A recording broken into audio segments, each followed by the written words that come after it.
عرض یہ کیا جا رہا تھا کہ ذکر مصطفیٰ یہ ایمان کا حصہ ہے، اس لیے کہ محبت رسول اس کے بغیر ایمان مکمل نہیں ہے، بلکہ اس کے بغیر ایمان نہیں ہے۔ لا ایمان لمن لا محبت لہ، جس کے اندر رسول کی محبت نہیں اس کا ایمان نہیں۔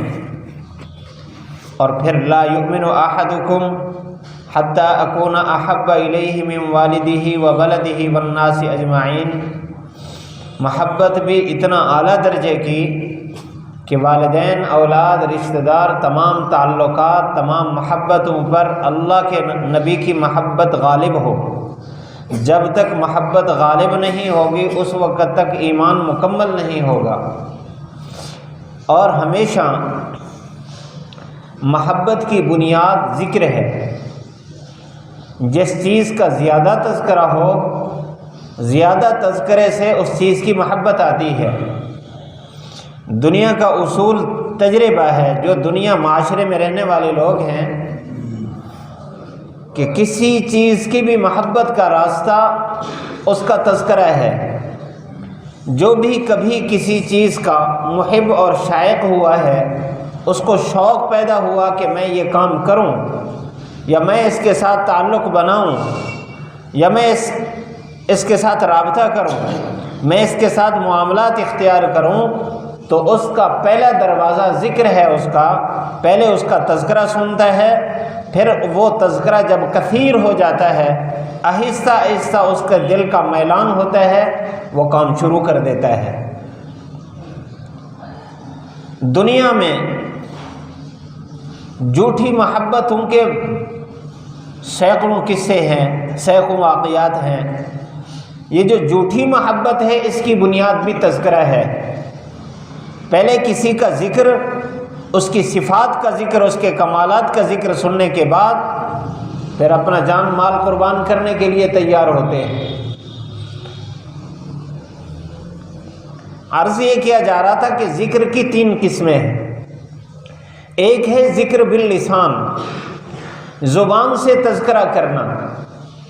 حضور صلی اللہ علیہ وسلم کا زبان سے تذکرہ کرنا یہ بھی ایمان ہے۔ دوسرے نمبر پر ذکر بالجنان، دل میں یاد رکھنا، حضور صلی اللہ علیہ وسلم کو دل میں یاد رکھنا یہ بھی ایمان ہے۔ اور تیسرا ہے ذکر بالارکان، کہ اپنے اعمال اور اپنے کردار کے ذریعے اللہ کے نبی کو یاد کرنا۔ ذکر بالارکان یہ بھی ضروری ہے۔ اور ابتدا پہلے چیز سے ہوتی ہے، ذکر باللسان سے، زبان سے تذکرہ ہوتا ہے، پھر دل میں محبت آتی ہے، اس کے بعد پھر انسان کی شکل و شباہت ساری کی ساری اپنے محبوب جیسی ہو جاتی ہے۔ ابتدا یہاں سے ہے۔ اور اللہ تعالیٰ نے ذکر باللسان کا خود انتظام فرمایا۔ اللہ تعالیٰ نے اللہ تعالیٰ نے اللہ کے نبی کی محبت کا دروازہ بہت بڑا لگایا ہے۔ میں نے یہ بات عرض کی کہ محبت کا دروازہ ذکر ہے، زبان سے تذکرہ کرنا۔ آپ صلی اللہ علیہ وسلم کا تذکرہ اس دنیا میں ہر لمحہ ہو رہا ہے، 24 گھنٹے ہو رہا ہے۔ کوئی ایک لمحہ ایسا نہیں ہے کہ دنیا میں کسی جگہ بھی اللہ کے نبی کا ذکر نہ ہو۔ اللہ تعالیٰ نے حضور صلی اللہ علیہ وسلم کے ذکر کو تو اتنا بلند کر دیا، وَرَفَعْنَا لَكَ ذِكْرَكَ، کہ ہم نے آپ کے ذکر کو بلند کر دیا۔ روایت میں ہے، تفسیر میں مفسرین نے لکھا ہے، حضور صلی اللہ علیہ وسلم سے جب پوچھا گیا کہ آپ کا ذکر کیسے بلند، بلکہ جبرائیل علیہ السلام نے آ کر بتایا کہ اللہ تعالیٰ فرماتے ہیں اذا ذکرت ذکرت، جہاں میرا نام لیا جائے گا وہاں آپ کا بھی نام لیا جائے گا۔ اس لیے اللہ تعالیٰ نے عبادات میں اپنے نام کے ساتھ اپنے حبیب کا نام جوڑا ہے۔ تو ذکر جو دروازہ ہے محبت کا، وہ تو اللہ تعالیٰ نے بہت بڑا لگایا ہے۔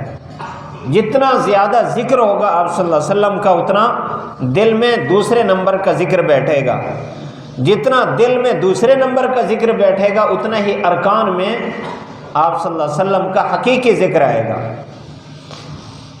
اللہ کے نبی صلی اللہ علیہ وسلم نے ذکر کا جو تیسرا حصہ ہے اسی کو محبت کے ساتھ جوڑا ہے، گویا کہ ابتدا زبان سے ذکر کرنا ہے اور اس کی انتہا محبت رسول ہے۔ آپ صلی اللہ علیہ وسلم نے فرمایا، آپ کا فرمان ہے، من احبنی فقد اطاعنی، جو مجھ سے محبت رکھتا ہے وہ میری اطاعت کرے گا۔ اطاعت کو محبت سے جوڑ دیا، یہ اطاعت ذکر کا تیسرا حصہ ہے، اس کے ساتھ ہی محبت ہے۔ جو یہ چاہتا ہے کہ اس کا دل اللہ کے نبی صلی اللہ علیہ وسلم کی محبت سے پر ہو، وہ حقیقی عاشق رسول ہو، تو اس کی علامت زبان کے ذکر سے لے کر ارکان کے ذکر تک ہے، فوراً اس کے بعد اللہ تعالیٰ اپنے محبوب کی محبت عطا کرے گا۔ اور جتنا زیادہ محبت میں پختگی ہوگی اتنا ہی زیادہ اطاعت کے اندر پختگی ہوگی۔ آج آپ کو یہ بات سمجھانی تھی میں نے، جتنا زیادہ محبت میں پختگی ہوگی اتنا زیادہ اطاعت میں پختگی ہوگی۔ صحابہ اکرام کو حضور صلی اللہ علیہ وسلم کی محبت میں کسی قسم کی کوئی کمی نہیں تھی، ان کا دل حقیقی محبت سے ہر وقت لبریز تھا۔ اس لیے صحابہ اکرام اس وقت بہت خوش ہوئے جب ایک صحابی نے عرض کیا، اے اللہ کے رسول صلی اللہ علیہ وسلم، آپ کی مجلس میں تو آپ کی زیارت کا موقع ملتا رہتا ہے، جب میں گھر جاتا ہوں وہاں اپنے بال بچوں میں مصروف ہوتا ہوں، وہاں آپ کی یاد آتی ہے تو میری جان نکلنے لگ جاتی ہے، میں وہاں سے بھاگتا ہوا آتا ہوں اور آپ کا دیدار کر لیتا ہوں، میرا دل ٹھنڈا ہو جاتا ہے۔ آج میں گھر میں بیٹھا تھا تو مجھے خیال آیا کہ یہاں تو بے چین ہو کر مسجد نبوی میں جا کر آپ کی زیارت کر لیتے ہیں، دل ٹھنڈا ہو جاتا ہے۔ جب دنیا سے رخصت ہو جائیں گے اور آخرت میں چلے جائیں گے، آپ صلی اللہ علیہ وسلم تو مقام محمود میں ہوں گے جو آپ کا خاص مقام ہے، ہمارے جیسے غلام وہاں کہاں، وہ تو بہت نیچے ہوں گے، وہاں جب دل تڑپے تک پھر کیا کریں گے، آخرت میں کیسے آپ کا دیدار نصیب ہوگا۔ اس لیے میں بے چین ہو کر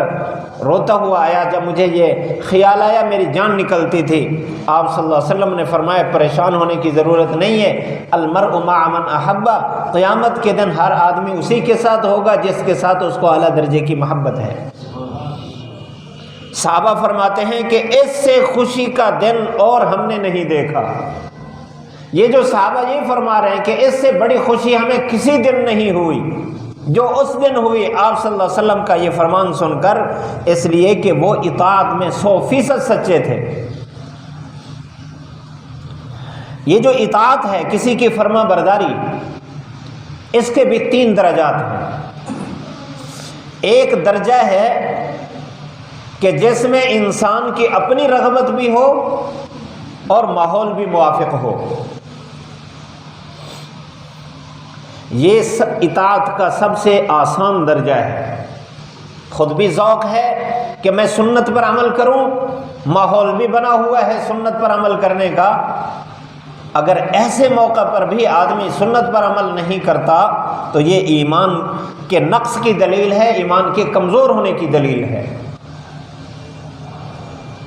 اور دوسرے نمبر پر یعنی کم از کم ایمان والوں کو اس ماحول کی قدر کرنی چاہیے کہ جب دل میں اللہ کے نبی کی محبت ہے اور دل کا جذبہ ہے کہ میں آپ کی مکمل اطاعت کروں، ماحول بھی موافق ہے، مخالف نہیں ہے، تو ایسی صورت میں پیچھے ہٹنا یہ بہت بڑے نقصان کی گھنٹی ہے کہ اندر ایمان کمزور ہے۔ اطاعت کا دوسرا درجہ یہ ہے کہ انسان کا اپنا زیادہ رجحان نہ ہو لیکن ماحول بنا ہوا ہے، یہ اس سے تھوڑا سا مشکل ہے۔ ایسی صورت میں انسان کو تھوڑی سی ہمت کرنی پڑتی ہے، لیکن باہر سے کوئی مقابلہ مخالفت نہیں۔ صحابہ اکرام کا جو ذوق تھا وہ اعلیٰ درجے کا تھا۔ ہمارے لیے کم از کم پاکستان والوں کے لیے بہت بڑی نعمت ہے کہ مسلمانوں کا معاشرہ ہے اور سارے عاشق رسول ہیں، سارے محب رسول رہتے ہیں۔ ایسی صورت میں اگر کوئی ایسا ماحول مل جائے جس میں شکل و شباہت سنت کے مطابق نظر آتی ہیں اور معاملات بھی سنت کے مطابق نظر آتے ہیں، وہاں انسان کو ہمت اور کوشش کرنی چاہیے۔ آدھا کام ہوا ہے، آدھا کام رہتا ہے، ماحول بنا ہوا ہے، صرف اپنی ہمت رہتی ہے، آدمی کوشش کر کے اطاعت کرے تو یہ ایمان کے نصف تک پہنچ جائے گا۔ یہ نصف تک پہنچا ہوا ہے، اعلیٰ درجے تک پہنچ جائے گا۔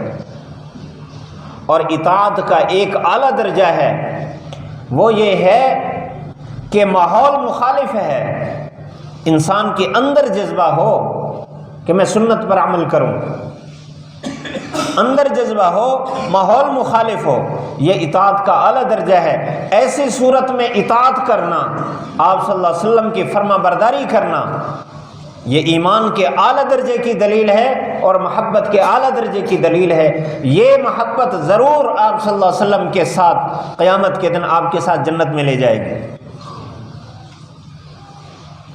قرآن مجید میں اللہ تعالیٰ نے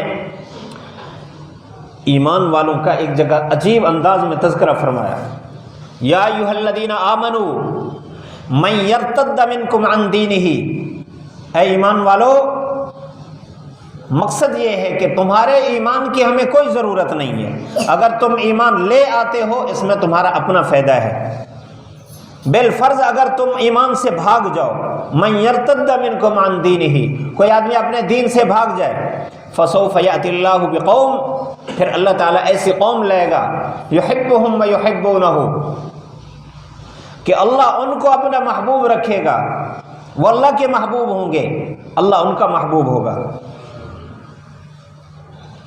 اذلۃ علی المؤمنین اعزۃ علی الکافرین، ایمان والوں کی دل میں محبت رکھنے والے ہوں گے اور دین کے دشمنوں کے لیے مضبوط قوت ہوں گے۔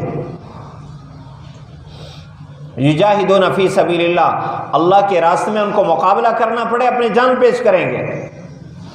ولا یخافون لومۃ لائم، یہ بات یہاں فرمائی، ان کے اندر اطاعت رسول کا اتنا بڑا درجہ ہوگا کہ وہ کسی ملامت کرنے والے کی ملامت کی پرواہ نہیں کریں گے۔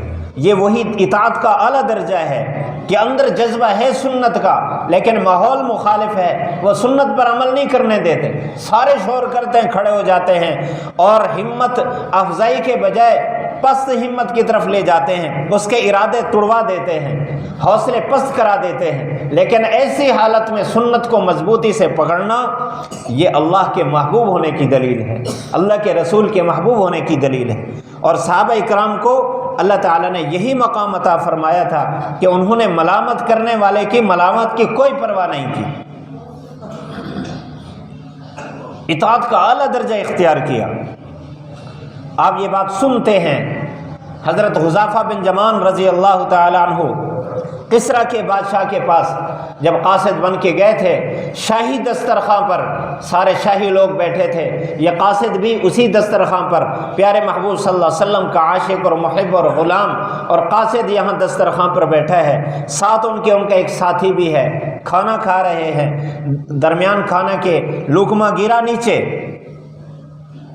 فوراً حدیث یاد آئی، آپ صلی اللہ علیہ وسلم کا فرمان ہے کہ لقمہ گر جائے تو اس کو صاف کر کے کھا لو، اس لیے کہ لقموں میں سے ایک لقمہ ایسا ہوتا ہے جو برکت سے بھرا ہوتا ہے، ممکن ہے یہی ہو، شیطان اسی لقمے کو ضائع کرانے کی کوشش کرتا ہے۔ آپ صلی اللہ علیہ وسلم کا یہ فرمان یاد آیا، فوراً لقمہ اٹھایا، ساتھ والے نے کونی لگائی کہ یہ سارے بادشاہ بیٹھے ہیں دوسرے ملک والے، یہ کیا کہیں گے، ڈال دو کہ اتنے بھوکے آ گئے نیچے سے اٹھا کر کھا رہے ہیں۔ اعلانیہ کہتے ہیں، فرماتے ہیں اترکو سنت حبی بہؤلاء الحمقاء، کہ میں اپنے محبوب کا طریقہ چھوڑ دوں ان بے وقوفوں کی وجہ سے، ایسا ہرگز نہیں کروں گا۔ حضرت عثمان رضی اللہ تعالیٰ عنہ کو حضور صلی اللہ علیہ وسلم نے حدیبیہ کے مقام پر جب قاصد بنا کر مشرکین مکہ کے پاس بھیجا اور وہاں رات کو چچا زاد بھائی کے پاس رہے، صبح کو جب سرداروں کے ملنے کا ٹائم آیا، چچا زاد بھائی کہتے ہیں کہ عثمان اپنی چادر کو نیچے لٹکا دو، جتنا پیچھے زیادہ یہ گھسیٹی جائے گی، جتنا زیادہ پیچھے لمبی ہوگی اتنا بڑا اعزاز سمجھا جاتا ہے، آپ کی بات کی اہمیت بھی ہوگی۔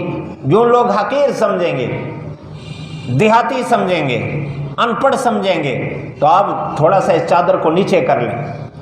عثمان رضی اللہ تعالیٰ نے فرمایا، یاد رکھ یہ ابن عمی، اے میرے چچا زاد بھائی، میں نے اللہ کے نبی صلی اللہ علیہ وسلم کی چادر مبارک کو اس جگہ سے نیچے کبھی بھی نہیں دیکھا، نصف پنڈلی سے نیچے میں نے نہیں دیکھا۔ عثمان اسی حالت میں لوگوں سے ملاقات کرتا ہے، بات مانیں گے ورنہ عثمان چادر نیچے نہیں کرے گا۔ کسی ملامت کرنے والے کی ملامت سے گھبرائے نہیں، اس لیے تو ان کی تجارت سے، ان کے لباس سے، ان کی گفتگو سے، ان کے معاملات سے، ان کے انداز زندگی سے زمانہ متاثر ہوا، اور مشرق و مغرب، شمال و جنوب میں انہی کو اللہ تعالیٰ نے غلبہ عطا فرمایا، انہی سنتوں کی برکات کی وجہ سے۔ تو محبت کا تقاضا یہ ہے، جو مضمون میں نے ربیع الاول کے شروع میں شروع کیا تھا، آج اس کی تکمیل بیان کر رہا ہوں۔ یہ جو ذکر ہے، ذکر مصطفیٰ، سارے ربیع الاول میں آپ لوگ سنتے رہے، ہر قسم کے مراسیل سے سنتے رہے، اس کا مقصد صرف یہی ہے کہ ذکر مصطفیٰ بس، اس کے بعد اگلی منزل نہ ہو۔ یہ محبت کا انتہائی ادنیٰ درجہ ہے۔ زبان سے محبت کے بعد دل کو محبت سے بھرنا ہے، اور انداز زندگی سارا حضور صلی اللہ علیہ وسلم کے مطابق ہو، تو ارکان جسم کو اتباع سنت پر لانا ہے۔ یہ ہے ذکر بالارکان۔ اگر یہ درجہ نصیب ہو جائے تو پھر اطاعت شروع ہوتی ہے۔ ہم نے اطاعت کے بھی اعلیٰ درجے پر پہنچنا ہے۔ ہم ایسے ماحول میں ہوں، ہمارا دل چاہ رہا ہے سنت کے مطابق عمل کرنے کا، ہمارے گھر کا ماحول، معاشرے کا ماحول، ہمارے دوست احباب ہمیں سنتوں پر نہیں چلنے دیتے، مختلف قسم کے عنوان باندھتے ہیں، القاب دیتے ہیں۔ ہم نے کسی کی پرواہ نہیں کرنی، ہم نے اپنے پیارے محبوب صلی اللہ علیہ وسلم کی سنتوں کو ہر لمحہ اختیار کرنا ہے۔ اگر یہ درجہ ہمیں اطاعت کا نصیب ہو گیا تو ہم ذکر مصطفیٰ کے اعلیٰ درجے پر اور مقصد پر پہنچ گئے۔ اگر یہ چیز نصیب نہیں ہے تو ہمیں فکر کرنی چاہیے۔ اللہ تعالی ہم سب کو عمل کی توفیق نصیب فرمائے۔ تبارك الذي نزل الفرقان على عبده ليكون للعالمين نذيرا۔